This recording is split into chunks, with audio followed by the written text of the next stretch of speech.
સમાચાર અરવલ્લીથી પ્રાપ્ત થઈ રહ્યા છે। અરવલ્લીના મોડાસાના ગ્રામ્ય પંથકમાં ધોધમાર વરસાદ।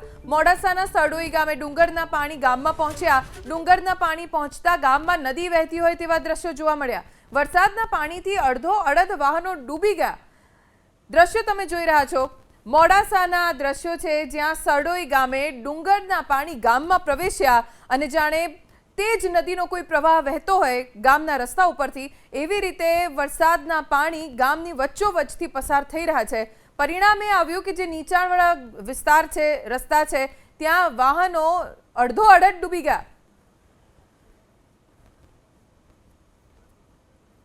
આ વિસ્તારમાં દૂર દૂર સુધી માત્ર અને માત્ર પાણી જ જોવા મળી રહ્યું છે। રસ્તા ક્યાંય જોવા નથી મળતા।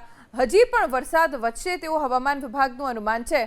પણ મોડાસાના સડોઈ ગામે ડુંગરના પાણી ગામમાં પહોંચતા ગામમાં લોકો ઘરમાં પુરાઈ રહેવા માટે મજબૂર બન્યા છે કેમ કે રસ્તા ઉપર તો જઈ શકાય એવી સ્થિતિ છે નહીં।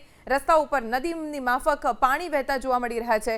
મુખ્ય રસ્તા ઉપર આ હાલત હોય તો જરા વિચાર કરો કે અંતરિયાળ વિસ્તારોના રસ્તાની શું અવદશા થઈ હશે।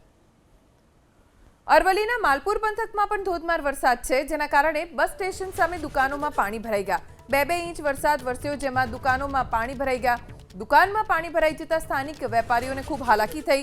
પાણી ભરાઈ જતા વેપારીઓમાં દોડધામ મચી ગઈ। પોતાનો સામાન નુકસાન ન પામે તે માટે તેને સુરક્ષિત જગ્યાએ ખસેડવામાં ભાગદોડ મચી ગઈ વેપારીઓની। 2 ઇંચ વરસાદ અહીંયા વરસ્યો પણ જે નીચાણમાં આવતા રસ્તા છે વિસ્તારો છે ત્યાં ખૂબ પાણી ભરાઈ ગયા। દુકાનોમાં પાણી ભરાઈ જતા માલસામાનને પણ નુકસાન પહોંચ્યું હોઈ શકે છે। અરવલ્લીના મોડાસા માલપુર પંથકમાં હવે ધોધમાર વરસાદ શરૂ થયો છે અને તેના કારણે ઠેર ઠેર પાણી ભરાઈ જવાની પણ સ્થિતિ છે। રસ્તા ઉપર પણ ખૂબ પાણી ભરાઈ ગયા છે જેના કારણે વાહન ચાલકોને મુશ્કેલીનો સામનો કરવો પડી રહ્યો છે।